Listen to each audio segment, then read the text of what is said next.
If you haven't heard about Anchor by Spotify, it's the easiest way to make a podcast with everything you need all in one place.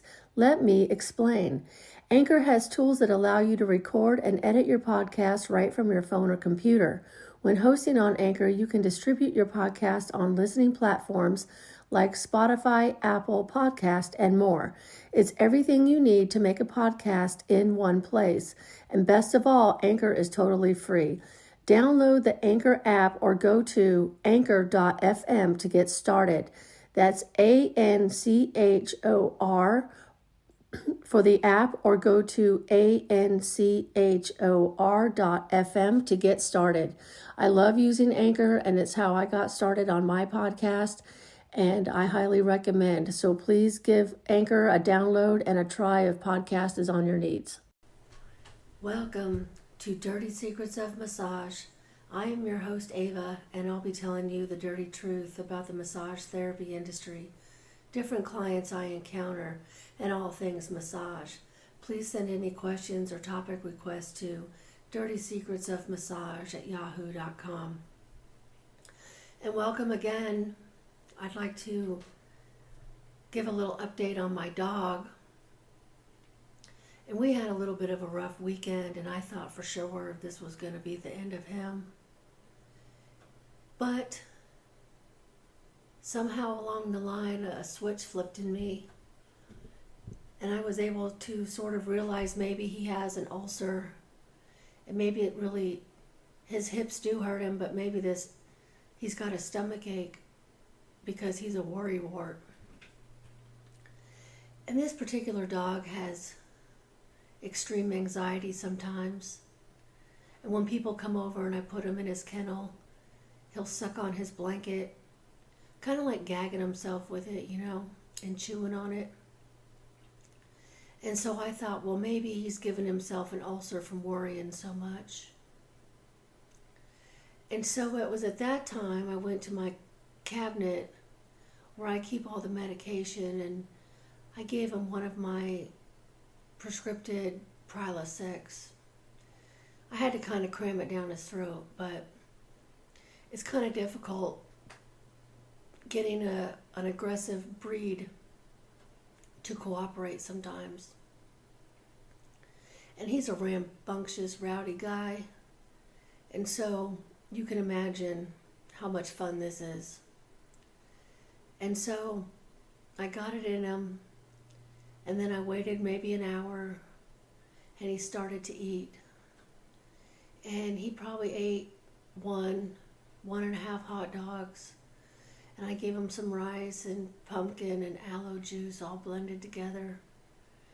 And he ate it, and I didn't want to give him too much and give him a bellyache, And he kept that down for the whole night. He hasn't puked since. And so this morning I gave him another Prilosec just to kind of ease his stomach acid, And I gave him another syringe full of aloe juice, milk, Pepto-Bismol, and a spoonful of banana mixed with that other mixture. And so he's feeling much better. And he's feeling so much better that he cut off the other dog coming in the door, back to his old antics, his old shenanigans like nothing ever happened. He's not back to himself 100%, but he's definitely feeling better. And when he's eating from my hand, he's trusting me that it's not going to make him sick. And I took him to the grocery store today, and he had his head hanging out the window, lips flapping in the wind, and he behaved himself and waited for me just like he always does. And so I think he's doing much better. And I did call a mobile vet to come out because I thought for sure I was going to have to put him down today because he won't eat and he can't hold anything down. Well, guess what? The vet hasn't called me back. So this is 3 different times that I've tried to seek veterinary help, and I got left to wait for hours and hours, or in this case, days for somebody to get back to me. And somebody should have gotten back to me by 8:30 this morning, and it's already 9:15 and I haven't heard a word from anybody. And so sometimes this is where life gets a little depressing, you know.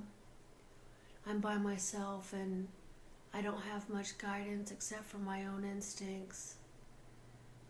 And people just leave me to figure out things on my own. And somewhere along the line I always do. But it's a little disturbing to me sometimes I feel like people don't want to help me. Not the same way that I help them anyway. Always offering, how can I help you? What can I do to help? Well, where are those people now? And so, we'll see how my dog does over the next few days. And of course, I was plotting in my mind, like, is there a way that I can humanely put him down? And there really isn't one, unless you have a needle. And because he was still cognitive, still aware, and still alert, I was struggling with that decision. But at some point, you have to decide of their quality of life. The quality of life is what matters most. And so his quality of life went from a sub-0 to probably a 2 or a 3. And once he's back to eating properly, it'll be much better, but I think it's going to take a couple weeks for his stomach to feel better. And if he's got cancer in there somewhere, I'm assuming that he'll drop dead on me one day. Or it'll get bad enough that I'll have to pick him up and take him in. Something along those lines. But he's just not there yet. And so for that, I'm eternally grateful that he's still here with me. That he'd rather be in bed with me with a bellyache than be at the vet full of anxiety, waiting hours and hours to get seen just to never be called. It's really very sad. But we're getting along fine right now. My house is a little bit of a mess, more than I like anyway. And I got my yard cut yesterday, so that was a plus. And the weather's been sketchy and rainy and gloomy. And it's been extremely hot. And they're threatening to do rolling blackouts. And I think some people have been bumped off the grid already because of how hot it's been. And so we'll see. But I have my fans going, and I'll be staying inside for the day, resting my heart and resting my emotions because it's been a rough week. And so that's the update on my dog. He's doing pretty good right now.